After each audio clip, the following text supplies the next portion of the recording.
Sir అంటే మీరు పాల్గొన్న ఆపరేషన్స్ ఏంటి సార్? అంటే ఏ ఏ మిషన్స్లో పాల్గొన్నారు మీరు? మిషన్స్ చెప్పే కంటే, ఎందుకంటే అది ఇంకా క్లాసిఫైడ్, అది కొన్ని రివీల్ చేయడానికి యుద్ధాలు అంటే ఇప్పుడు చెప్పాలంటే నేను సాయచిన్ గ్లేషియర్లో ఇదే యూనిట్ తోటి ఉన్నానండి. ఒక 20,000 అడుగుల పైన ఉన్న పోస్ట్ మీద 3 నెలలు ఉండడం జరిగింది. ఓకే. దానికి ఇంకో 2 శాటిలైట్ పోస్టులు ఉన్నాయి. వెళ్ళడానికి 16 రోజులు పట్టేది, తిరిగి రావడానికి 2 రోజులు పట్టేది, ఎందుకంటే మధ్యలో హాల్ట్ చేయాల్సి వచ్చేది. సో ఆ విధంగా ఎక్లెంటేజ్ చేసుకుంటా 16,000 నుంచి 21,000 ఎక్కడానికి 16 రోజులు పట్టేదండి. సార్ అంటే సిహెచ్ఎన్ గ్లేషియర్కి కింద నుంచి వెళ్ళడానికి ఒక 16 నుంచి 20 రోజులు పట్టేది సార్? పడుతుంది. ఓకే. అంటే మెల్లగా ఈ మంచు ఇవన్నీ కాదండి, ఏంటంటే ప్రతి 2,000 అడుగులకి మీకు ఎక్లెంటైజేషన్ లంగ్స్ అలవాటు చేసుకోవాల్సి ఉంటుంది, గాలి పీల్చే. ఎందుకంటే పైకి వెళ్ళే కొద్ది గాలి తగ్గిపోతుంది, చలి పెరుగుతుంది.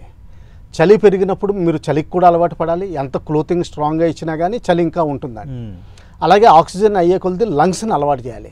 అందుకని రూల్ ఏంటంటే ఆర్మీలో ఏం చేస్తారంటే జస్ట్ అలా లాంచ్ చేయకుండా ప్రతి 2,000 అడుగులకి 2-3 రోజులు అక్కడ ఎక్సర్సైజ్ చేయించి ఆ లంగ్స్ ట్రైనింగ్ ఇచ్చి మళ్ళీ పైకి పంపిస్తారు. ఓకే. ఎంత ట్రైనింగ్ ఉంటుందండి, ఏదో యథాలాపం కాదు. అందుకనే యుద్ధం అన్నది మన వాళ్ళు అంటారు, మొన్న పేపర్లో, టీవీస్లో, ఎలక్ట్రానిక్ మీడియాలో చూస్తున్నాను, ఏంటి ఇంత టైం అయింది ఇంకా ఏం చేయట్లేదు. అంత ఈజీ కాదండి.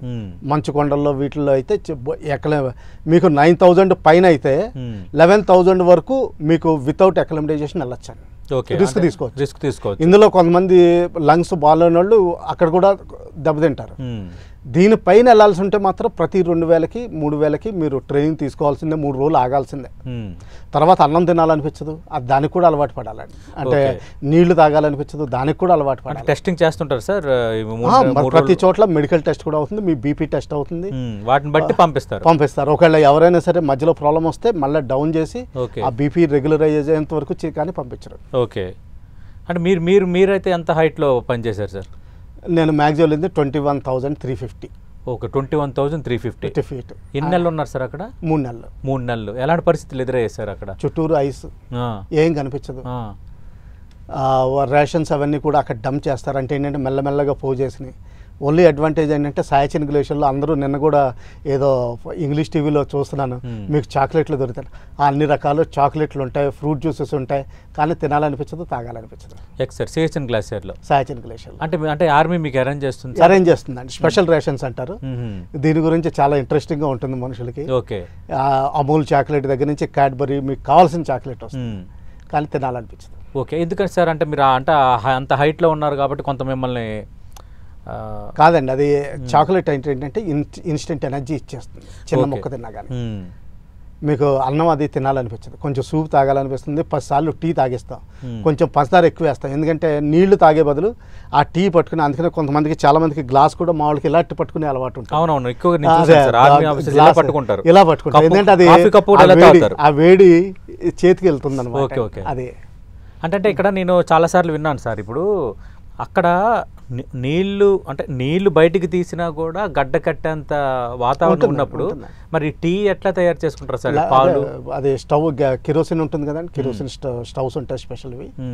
అలాగే మీకు హీటింగ్ అరేంజ్మెంట్ రూమ్లో ఆ టెంట్లో కానీ ఇవ్వడానికి, లేకపోతే కేవ్లో కానీ, కొంతమంది కేవ్స్లో కూడా ఉంటారు. అటువంటి వాళ్ళకి కొన్ని కిరోసిన్ ఇది ఉంటుందండి.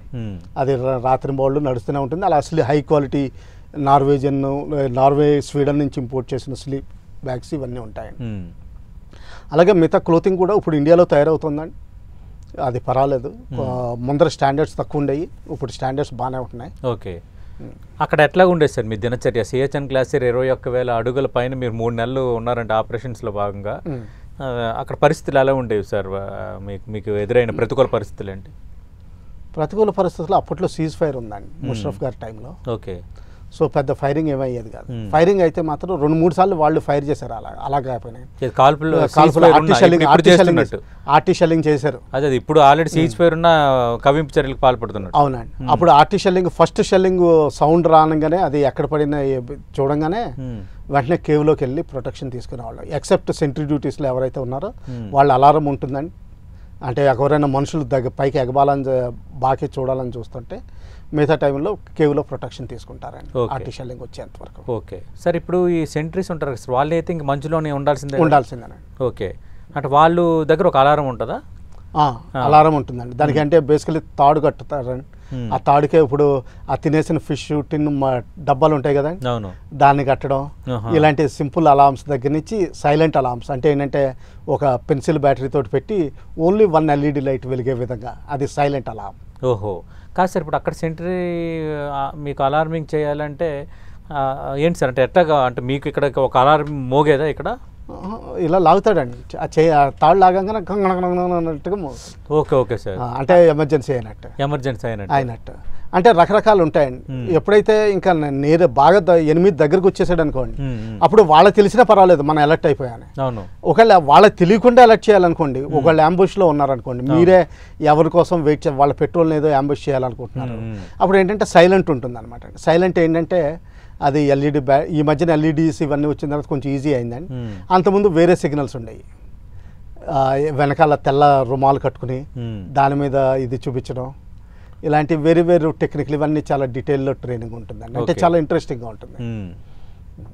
లేకపోతే ఓన్లీ తాడు కడతాడండి, అంటే మీకు దారం ఉంటుంది కదా, మీ వేలికి కడతాడు, అది 3 సార్లు లాగాడంటే 3 వస్తున్నట్టు, 4 సార్లు లాగాడంటే 4 వస్తున్నట్టు. 4 సార్లు సౌండ్ వస్తే 4 వస్తుంది. సౌండ్ కాదండి, సైలెంట్ గా ఉంటే సౌండ్ రాదు, ఆ తాడు లాగుతాడు అనమాట. అంటే తాడు లాగుతున్న ఇండికేషన్ ఎవరికి ఇక్కడ అర్థం అవుతుంది సార్? ఇప్పుడు మీ చేతికి కట్టేస్తాను, ఇలా తాడు ఉంటుంది. ఇప్పుడు సపోజ్ ఆ గేట్ దగ్గర నుంచి వస్తున్నారు అనుకోండి, 3 సార్లు ఇలా ఇలా అంటారు. ఓకే, మీకు ఆ వేలు 3 సార్లు కదులుతుంది, అర్థమైంది. అంటే 3 వస్తున్నారు అక్కడి నుంచి అని చెప్పాను అనమాట. ఓకే, అలర్ట్ చేశాను. మరి అక్కడ ఫుడ్ ఏముండేది సార్ మీకు? సాయచన్ గ్లేషియర్లో అయితే వెరైటీ ఆఫ్ ఫుడ్, ఎందుకంటే అక్కడ ఆకలి లేదండి, అక్కడ అంటే ఆకలి లేదు, తర్వాత టాయిలెట్ అంటే మామూలు సిస్టమే వేరుగా అయిపోతుంది. అందుకని మీరు కొంచెం ఎయిడ్స్ కూడా తీసుకోవాలి, అంటే అది వేరే మందులు ఉన్నాయి చూసారా, అది తీసుకోవాల్సిన అవసరం కూడా వస్తుంది ఒకసారి. ఎందుకంటే ఈవెన్ టాయిలెట్కి వెళ్ళడానికి కూడా కింద షూస్ కింద కూడా క్రాంపన్స్ వేసుకోవాలి, అంటే ఐస్ను పట్టుకునే ఇనుప ఇవి ఉంటాయి చూసారా, క్రాంపన్స్ అంటాం, అది మన గ్యాలన్ లాగా ఉంటుంది, అలా పట్టుకోవాల్సి వస్తుంది అన్నమాట. అలాగే ఐస్ యాక్స్ పట్టుకోవాల్సి వస్తుంది, కళ్ళజోడు పెట్టుకోవాల్సి వస్తుంది, కళ్ళజోడు పెట్టుకుని టాయిలెట్కి వెళ్ళాల్సి వస్తుంది. సన్ రేస్, ఎందుకంటే మొత్తం రిఫ్లెక్షన్ వచ్చి మీకు కళ్ళు పాడైపోతాయి, అటువంటిది ఉంటుంది. అంటే అక్కడ మీకు సూర్యుడి కాంతి వస్తుంది సార్, ఎండ వస్తుంది, రిఫ్లెక్షన్ అయిపోతుంది కదా, విపరీతంగా ఉంటుందండి. ఎక్కడ మీకు కిందమో -55 ఉంటుంది, తల మీదేమో మీకు షర్ట్ తీసేయాలనిపిస్తుంది. ఓకే సార్, ఓకే, ఎందుకంటే సూర్యరశ్మి మీకు అదేమంటారు ఉన్నట్టు కదా, ఓజోన్ లేయర్ ఫిల్టర్ అయిపోయింది కదండి. అవునవును, సో అంత హీట్ ఎక్కిపోతుంది. Okay okay, correct. మీరు 21,000 అడుగులు ఎత్తంటే ఆటోమేటిక్గా మీకు అదే sun rays, you are closer to sun. Okay, దానివల్ల పైన ఏమో వేడి ఎక్కిపోతుంది, వేడి, కిందేమో చలి. ఓకే ఓకే, మరి ఎట్లా సార్ మీరు ఎలా మేనేజ్ చేసేవారు? అదే ట్రైనింగ్ ఉంటుందండి, ముందర 3 months ట్రైనింగ్ ఉంటుంది, ఇవన్నీ ఉంటాయండి. ఓకే, అంటే ఫుడ్ సహించేది కాదు కదా, మరి ఫుడ్ సహించేది నీరసం వస్తుంది కదా, అందుకని చెప్పి సూప్స్, ఫిష్ సూపు, ఏదోటి ప్రోటీన్ డైట్ ఎలాగైనా సరే వాళ్ళకి ఇండక్ట్ చేయాలని చూస్తాం. అందుకనే ఇంకా సౌత్ ఇండియన్ ట్రూప్స్ అయితే ఏది లేకపోతే వాళ్ళకి ఈ డ్రై ఫిష్ ఏదో, కొంతమందికి అలవాటైన వాళ్ళకి ఆ స్మెల్ చూడంగానే కొంచెం ఏదో తాగాలని తినాలనిపిస్తుంది. సో ఆ విధంగా ఏదోటి మోటివేట్ చేస్తాను. ఓకే, అంటే మరి అక్కడ ఈ కుక్ని కూడా, అంటే వంట మనిషిని కూడా తీసుకెళ్తాను. మరి ఆయన కూడా ఇబ్బంది కదా ఇన్ని టెస్టులు చేసుకుని, అందుకనే చాలా మంది అడిషనల్ పీపుల్ రిజర్వ్స్ పెట్టుకోవాల్సి వస్తుంది. చాలా అంటే 50% రిజర్వ్స్ వరకు పెట్టుకోవాల్సి వస్తుంది ఒకసారి. ఓకే, కనీసం 30-40% రిజర్వ్స్ ఉండాలి. ఓకే, అంటే ఆ వ్యక్తి వచ్చి అక్కడ కుక్ చేసేవాడు మీకోసం, పైనుండి కింద నుంచి రాడండి, అక్కడే ఉంటాడు. అదే అంటున్నాను సార్, అక్కడే ఉంటాడు.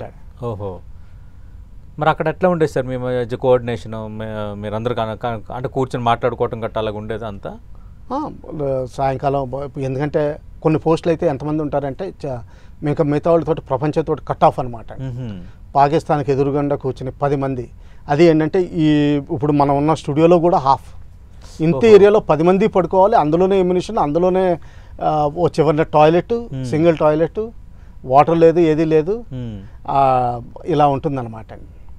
మరి పైన వాటర్ ఎలా సార్? డ్రింక్ ఐస్ కరిగించుకోవాల్సి ఉంటుంది.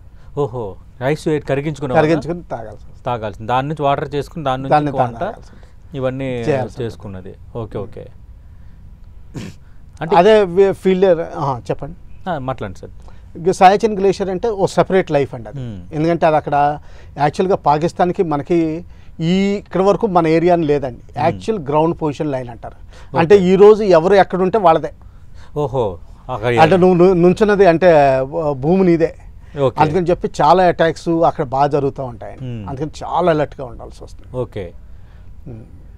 ఆ తర్వాత ఏంటంటే వాళ్ళ ఫిజికల్ ఫిట్నెస్ ఇది మెయింటైన్ చేయడం కోసం Hmm. రాత్రి జెరికెన్స్ కిరోసిన్ వేరే పోస్టులకి పంపించడం, Hmm. కనీసం అంటే ఒకళ్ళు నిజంగా అవసరం లేకపోయినా కానీ కావాలని పంపించడం Hmm. యాక్టివ్గా ఉంచడానికి. అర్థమైంది సార్. అంటే కొంచెం చేయూతిస్తున్నాం చేయతని కూడా కాదండి, అంటే ఇప్పుడు మీకు ఫిజికల్ మూమెంట్ లేదు కదండి, అవును సార్, అవును. అందుకని చెప్పి మూమెంట్ కంపల్సరీ చేసేవాళ్ళం. ఓకే. అలాగే మిగతా ఆల్టిట్యూడ్ ఏరియాస్లో కూడా ఉంటుందండి. Okay. అంటే వేరియస్ సార్ అక్కడ పైన అంటే మరి బాగా చల్లటి వాతావరణం కదా, ఇప్పుడు 21,000 అడుగులు -55 degrees అంటే అసలు అంటే గడ్డలు కట్టే అంటారు కదా, రక్తం గడ్డలు కట్టే అంత చలి. అంటే మరి మీకు అంటే కొంచెం ఆల్కహాల్ ఇవ్వటం ఇలా కూడా ఉండేది అట్లా? లేదండి, అక్కడ సాయచన్ గ్లేషియర్కి వెళ్తే మాత్రం ఆల్కహాల్ అస్సలు తీసుకోకూడదు. ఓకే.